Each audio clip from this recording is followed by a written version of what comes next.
Hello po, magandang araw po sa inyong lahat. Ako po si Lomer Tolentino, isang Pasigueño, lalamove delivery rider. Nag-join po ako sa business na ito dahil sa ako po mismo, medyo mabaho po talaga yung ihi ko. So uminom po ako ng Tibicos.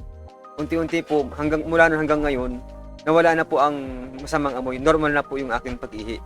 Kaya ito po ay share ko sa mga kakilala ko, kaibigan, kamag-anak, na lalo na po kung may problema sa kalusugan, para sila man po ay gumaling din at makapagnegosyo po sila ng Tibicos. At dahil po dito sa Tibicos, natulungan ko na po ang isang kaibigan na dati po ay hirap na hirap talaga siya sa pagpupo. Hindi po regular ang kanyang pagdumi.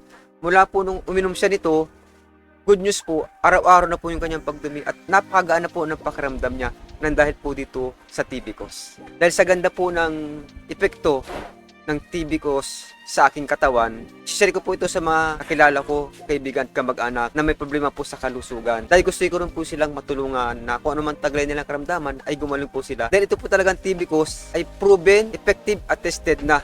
Napakarami na pong testimony nito at sila mismo po ay nakasubok na. Kaya ano pang hinihintay nyo? Bilhin na rin po kayo ng Tibicos para makatulong po sa inyong kalusugan. Doc Hanis Tibicos, tiyan kabubuti, tiyan kagagaling, Tibicos #1. Araw-araw alagaan ng loob para sa kalusugan, ito ang sagot. Simple lang, isang inom lang, tiyan mo ay gagaan.